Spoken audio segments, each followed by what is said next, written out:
RTP. Es amigo de la casa, un hombre al que le hago muchas consultas porque conoce el tema y porque me la ponen sencillo.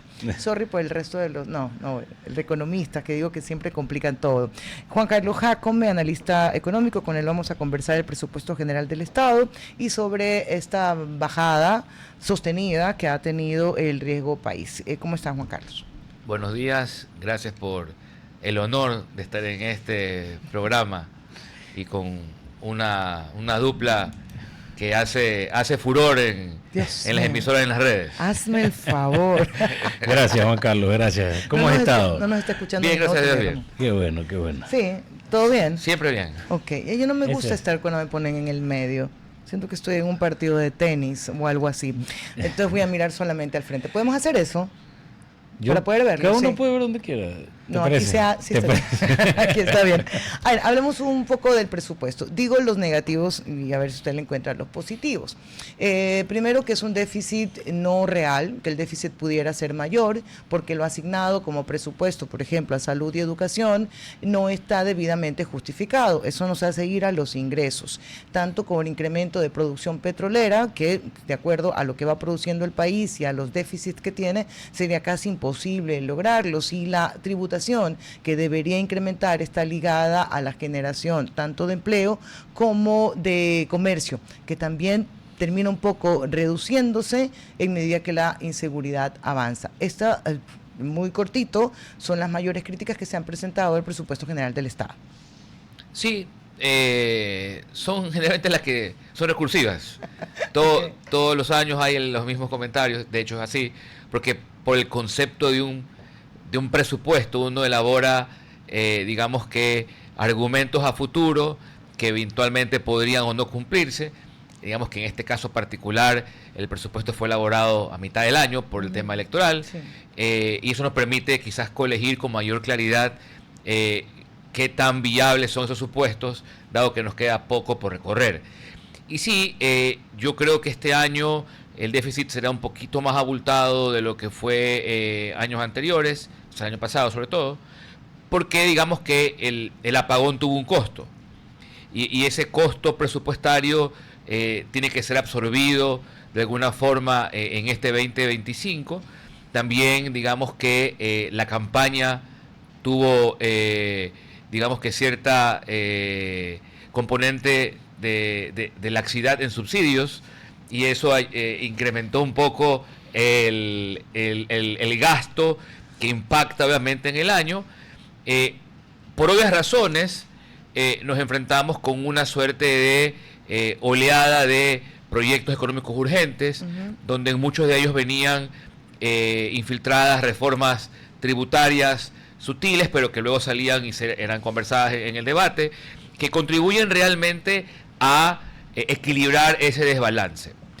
Particularmente creo que al final el presupuesto se va a financiar, como es costumbre, con deuda externa, especialmente multilateral, y posiblemente con este rollover de los proveedores, ¿no?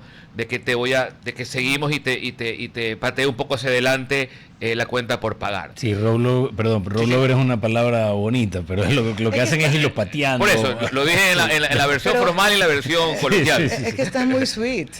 Claro. Pero ojo, es para arrancar, es para arrancar. Economía sweet. Pero ojo. Dijo la laxidad de los subsidios. Está bien. Ok, dele. Está bien, pues, o sea, fueron bastante, digamos que dadivosos en época de campaña, y eso cuesta. ¿Qué le dieron obviamente en el café? Recién me lo tomé. Okay. Entonces eso tiene un impacto presupuestario que yo creo que digamos que es parte de la ecuación, y muy seguramente digamos que los elementos han sido dados. Yo creo que no hay nada de incierto en un entorno que muchas veces crean de incertidumbre. ¿A qué voy? La ministra de Economía y Finanzas habló, creo que hace un par de meses atrás, y ella no ha asegurado una reforma tributaria en ese instante, pero posiblemente a finales desde este año. Entonces, no sería, digamos que algo que no lo dijeron, ya digamos que regaron eso en el camino, y si por A o B razón no hay financiamiento para cerrar la brecha presupuestaria, posiblemente busquen un impuesto al cierre del año. Ojo, que ahí nos va a llevar a un tema, otra vez más impuestos. Y justo ayer tuvieron una entrevista y yo le decía, sí, en el Ecuador se habla mucho de impuestos porque ya hay moneda propia. Porque si hubiera moneda propia, hablaríamos de devaluaciones. Sí, claro. Juan Carlos, pero ¿y cómo funciona realmente si tú en una empresa haces un presupuesto que está en déficit? O sea, voy a gastar, digamos, en palabras sencillas, voy a gastar más de lo que voy a producir, ¿no, verdad? Ningún directorio te lo aceptaría, ¿no, verdad? O por hecho, o sea, tendríamos que estar amarrados sí o sí de alguna entidad financiera. ¿Qué tan seguro es presentar un presupuesto a nivel también político, económico y para la gente en déficit? O sea, porque sabemos entonces que si no sale un préstamo del FMI, que quisiera decir, o algún desembolso, quisiera decir que nos van a meter la mano en nuestro bolsillo, ¿no, verdad? Uno o al de los proveedores del Estado. Nuevamente, sí. O sea, siempre habrá un punto por equilibrar. Ahora, pero yo sí quiero un poco ilustrar el tema. Sí, los déficits por definición no son deseables, pero a nivel gubernamental, si uno extrapola las economías principales del mundo, tomo de ejemplo la Unión Europea. La Unión Europea, cuando configuró estas comisiones, primero fue la del carbón y el cobre, y así fue estableciendo algunos pactos. Cuando deciden conformar la Unión Económica, establecen un pacto de estabilidad. Y en ese pacto de estabilidad, te hablo ya algunas décadas atrás, hablaban de que era permisible tener déficits fiscales hasta cierto umbral. Más o menos estaban por el 3% del PIB. ¿Okay? Entonces, cuando tú pasas ese umbral, obviamente ya es un lastre porque tienes que financiar mucho más de lo que al menos podrías maniobrar con el flujo de tu economía. Ya, ¿no? pero, ¿Y qué porcentaje sería el déficit ahorita de este presupuesto? Creo que estaría alrededor del 5%. Ok, un poquito más de lo que dice la Unión Europea. Pero solo para hacer estas comparaciones que quizás puedan sonar groseras, pues la Comunidad Europea, aunque también hay algunos como Grecia que se han ido del camino, tú dices, esto tiene que ver con el porcentaje 2% de déficit, 3% del déficit. Pero ¿qué pasa con los ingresos?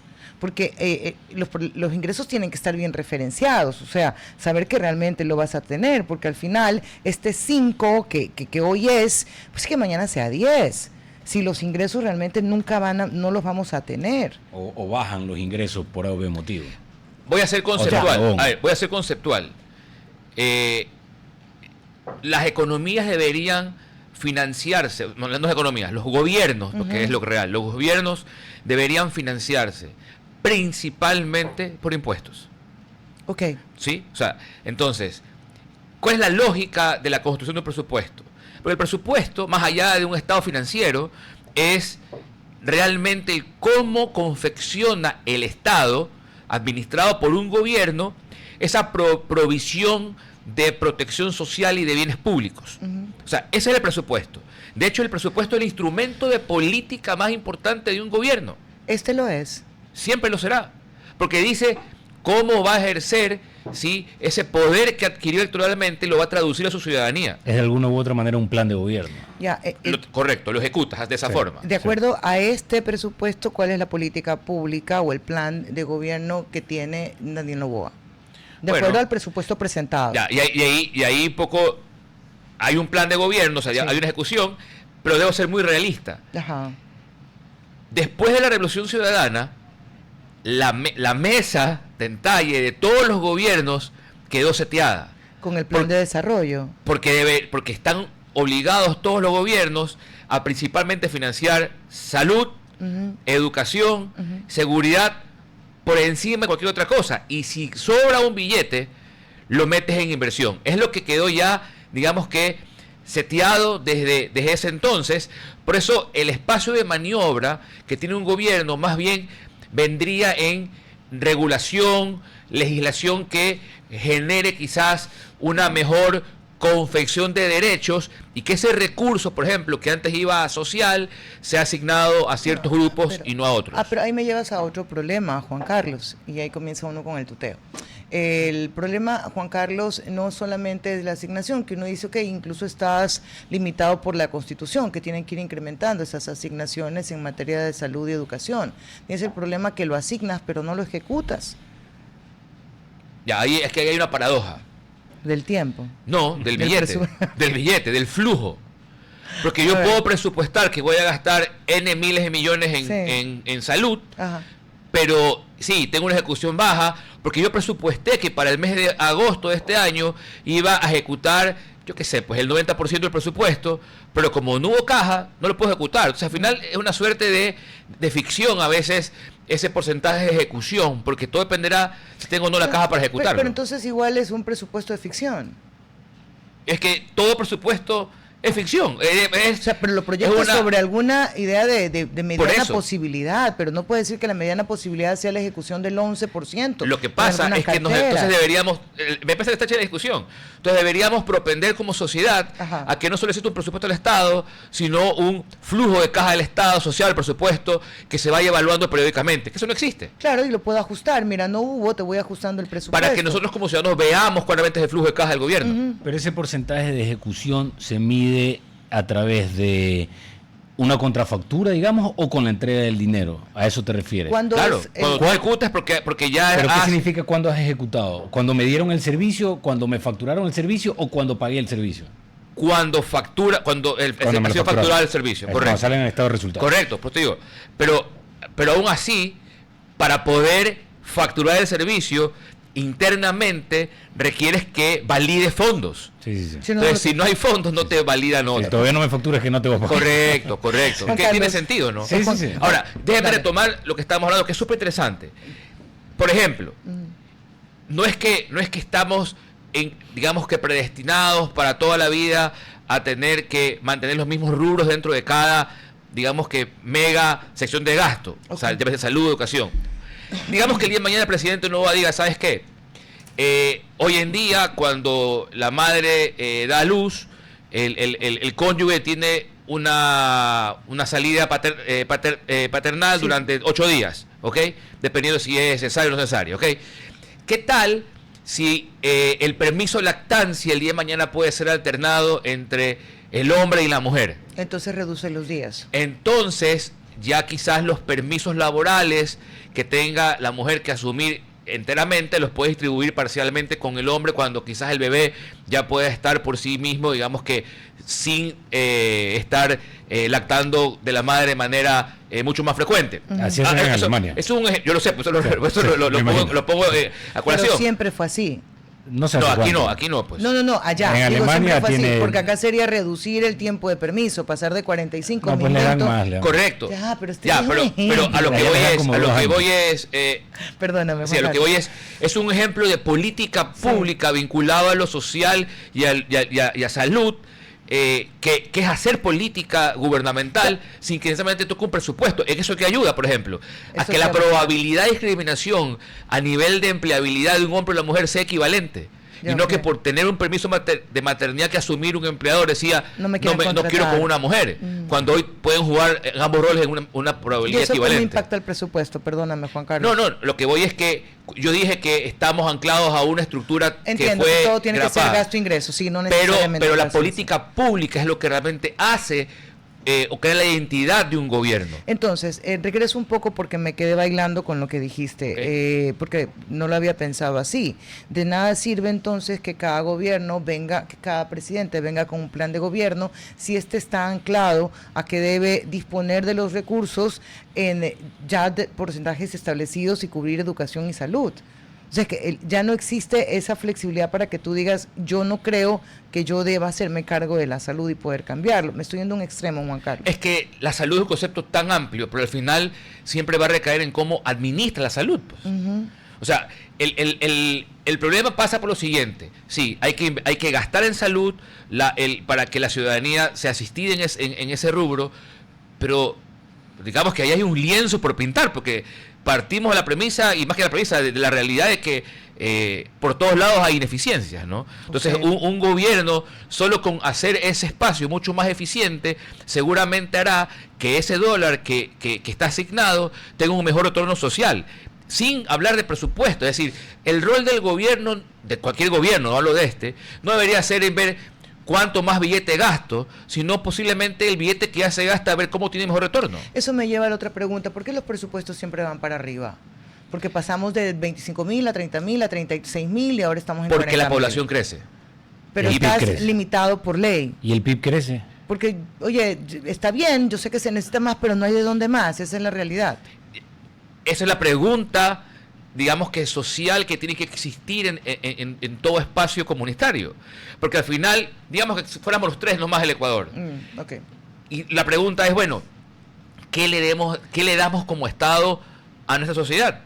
Ok, eso que el Estado debe darle, ¿lo debe dar gratuito? ¿Lo debe dar a costo? Ok, no, debe ser gratuito. Ok, entonces, ¿cuánto vamos a poner nosotros para poder financiar ese gasto?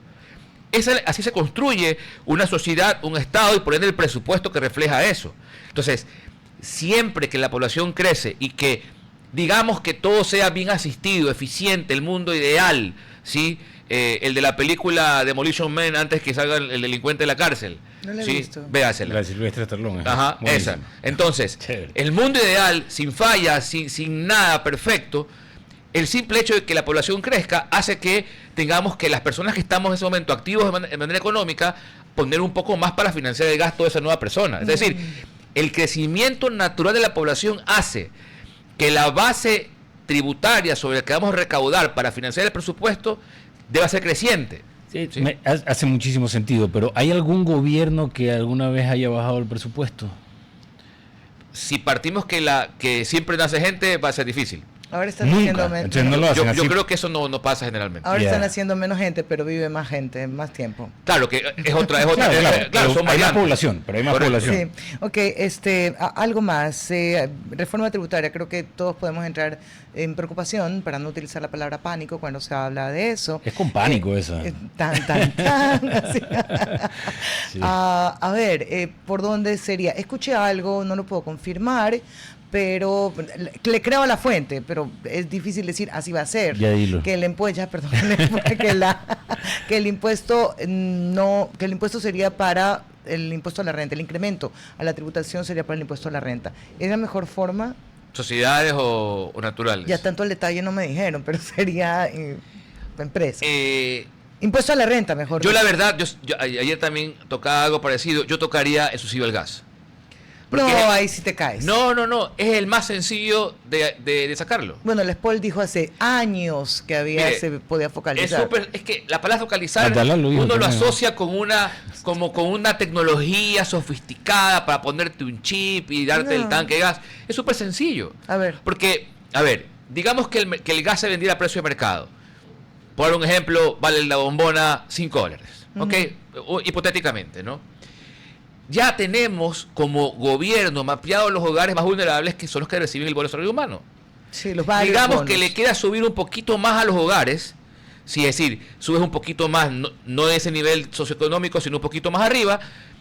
Lo que puedes hacer es darle el costo de mercado, ¿sí?, de ese tanque mensualmente a ese hogar. Son $5 mensuales a esos hogares. Es una transferencia directa Ya. que hará que el costo del subsidio sea inclusive menos que la cuarta parte. Ok, Juan Carlos, esa digamos que está cubierto, creo que estaban 1,5 millones de personas recibiendo el bono, ya lo voy a confirmar, pero entre ese 1,5 millones que ya recibe y que está focalizado que le puedes entregar directamente el subsidio, ¿cuánta otra masa poblacional se queda bailando entre que no tiene ingresos, no tiene trabajo, no tiene absolutamente nada, pero tampoco puede beneficiarse de estas ayudas económicas? Por eso le digo, no digo que sea exclusivamente para los que se benefician del bono. Puede subir un poquito la vara hacia arriba. Eso Quizás sí, obvio, pero ¿cómo haces la base? Los dos para- quintiles menos favorables de la sociedad, por ejemplo. Ya, pero ¿cómo haces para distribuirlo? Me decías, es sencillo, ya, los que están de bono, Están ya. mapeados, ¿ah? El El Ministerio de Inclusión Social tiene mapeados al menos los 2 quintiles más pobres del país. Ok. Entonces, es simplemente ubicarlos, darle el número de cuenta y transferirles a ellos ese valor. Bueno, el gobierno lo hizo, no sé qué tan eficientemente que seguirle esta noticia en la asignación a los taxistas, luego del incremento del valor de la gasolina. Del presupuesto como Esto es está... más complicado de identificar, ¿ah? Sí, de hecho, del presupuesto como está, de la realidad económica como la tenemos, ¿a qué nos llevaría eso eventualmente al cierre de año? Yo sí creo que podría haber una reforma tributaria. A ver, ¿Pero cuál crees que sí va a pasar? yo no creo que las reformas del presidente Noboa sean las reformas del presidente Lasso. ¿Ok?